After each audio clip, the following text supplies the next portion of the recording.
This lecture marks a very fundamental shift in the way that the universe was looked at.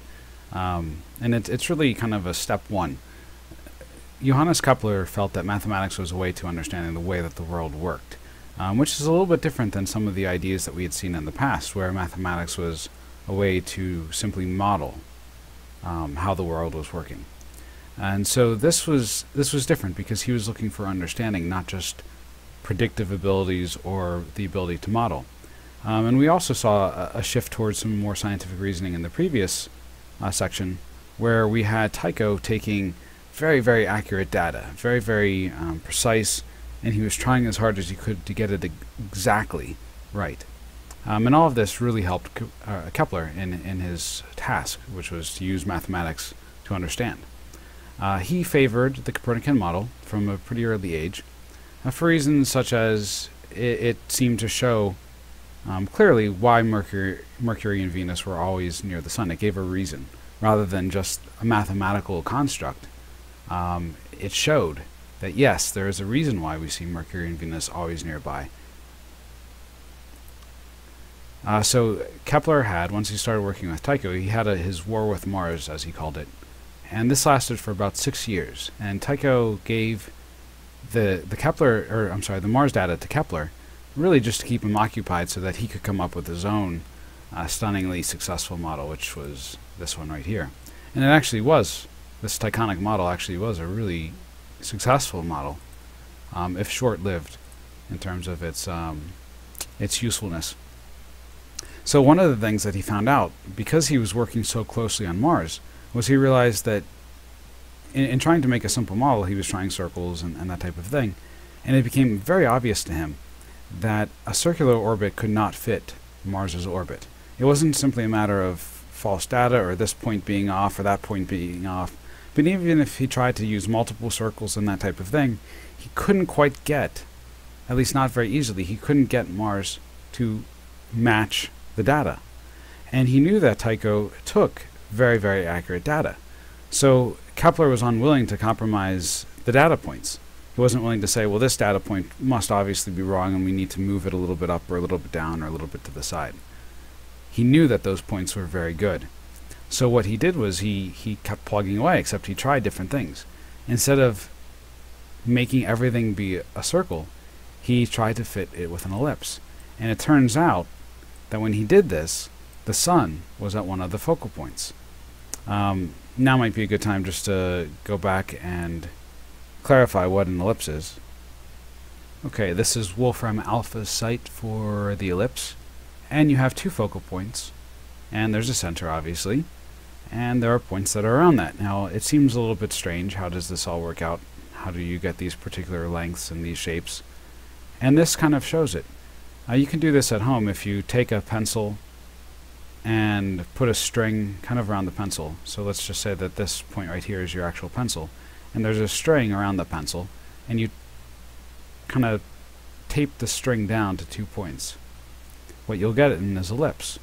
And the further away these points are from each other, the more elliptical, the more elongated your ellipse is going to get, because the distance to a point, say right here, from this focal point, plus the distance from that point to this focal point, must always add up to be the same total.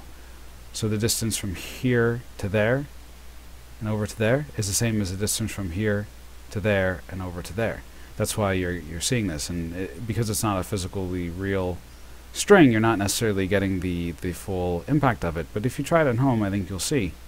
It's pretty clear that you get an ellipse as long as these two lengths, the length to the edge and each focal point, add up to be the same total.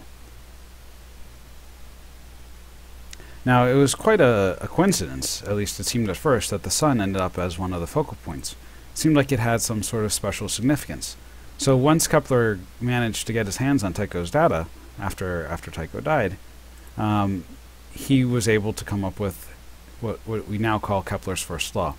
And Kepler's first law says all planets move in elliptical orbits with the Sun as a foci, so as one of the focal points. And the fact that it wasn't just Mars that had the Sun as one of the focal points was really significant. If you just had one planet with the Sun as a focal point, then it would kind of be like, oh, that's a coincidence, and you could shrug it off. But if Mars has the sun as one of the focal points, and you find Mercury and Venus and Jupiter and Saturn and even the Earth all work out very nicely if you put the sun at one of the focal points, then it really seems like it has some sort of weight or some sort of significance. Now, what that significance was, Kepler didn't know. He didn't quite understand how this could have a particular significance, what impact it could have on the motion. But it certainly seemed like there was a pattern with all the planets, that if you make the elliptical orbit, you can get all the planets to work out with this one consistent feature, the sun as a focal point. Now, just to clarify, this was one of the most revolutionary things that's probably ever been done. Having the planets move in elliptical orbits. If you remember back to one of my initial lectures, we saw that there were Greeks who said the Earth was in the center of the Earth and the Earth was spinning, and they made models with the sun was in the center of the universe and the Earth was spinning. So they made models of heliocentric things. So Copernicus, while groundbreaking, wasn't the first one to propose this. Really, in all of the reading that I've done, I've never seen anybody before Kepler propose elliptical orbits or anything really but circular orbits. And it was because the circle was so ingrained as the right shape, the perfect shape, that there was no way around it. So this was a really profound claim that Kepler made. Luckily, he had quite a bit of evidence for it, but it really made a lot of people uncomfortable to have to deal with this type of a claim, and to think that the universe might not operate on what we considered to be perfect. So then we get to Kepler's second law, and this one's a little bit complicated. I'm going to show it to you first. So here's the sun. I'm not quite sure what these things are in here. I'm going to get rid of those. I think I will anyway. There we go. So you have, there we are. So we have the sun in the center, and we have, let's say that there's a planet. And the planet moves from point A to point B in a certain amount of time. Let's say that's 1 week. Or actually, let's call that a month. So you have a month is spent going from A to B. At some time later on, the same planet is now at point C, and it's going to travel to point D. And this takes 1 month for it to go from point C to point D. So we're looking at equal time periods here. 1 month from A to B, 1 month from C to D. And so one of the problems that Kepler was coming into, in addition to the fact that he was using this elliptical orbit system, was that the planets didn't seem to be traveling at constant speeds around the ellipse. So this, if you can think back to what Copernicus had wanted, Kepler is really going against a lot of these things. Copernicus wanted a simple, consistent model where you had circles to explain everything, and where you had nice uniform motion. So he would not have approved of these varying speeds. But Kepler found a way to make this work out. What he realized was that if you take a point connecting A and B to the sun, and you form a triangle out of it, you get a certain area. If you do the same thing for any other pair of points that are separated by the same amount of time, so we have a 1 month separation between A and B, we have a 1 month separation between C and D. If we take the area of this triangle and compare it to the area of this 1 month triangle, we find that the areas are equal. Once again, Kepler didn't know why this was the case, but he found it to be true for any given planet. So if this is Mars, and the Mars takes a month to go from A to B, if we find this area, we can use that area and say, well, if I'm starting here, I need to figure out how much area do I need. Oh, it turns out we need this much area. It's going to be at point D 1 month from now. So he came up with this equation, and we don't really need to worry about that box there. I'm not too concerned whether you know the exact equation, but the idea is very important. The idea that you have this line drawn from the sun to the planet sweeps out equal areas in equal times, and that's what this is showing. So if I have a line from the sun to A, 1 month passes, I get a triangle. I have a line from the sun to C, 1 month passes, I get a triangle.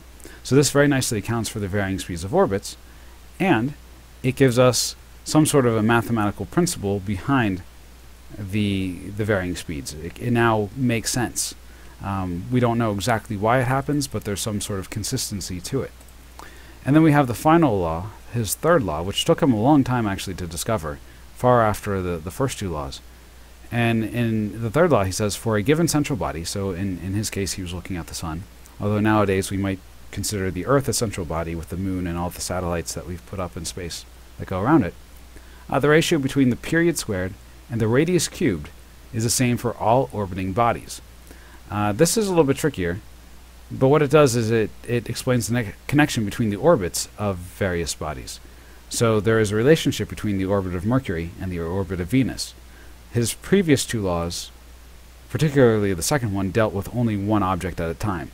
So Mars sweeps out equal areas in equal amounts of times. Jupiter sweeps out different areas than Mars sweeps out in those same amounts of times.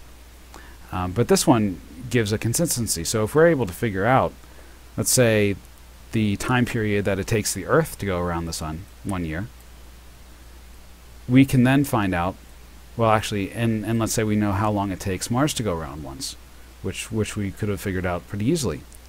What you could then do is figure out how far away is Mars from the Sun compared to Earth to the Sun.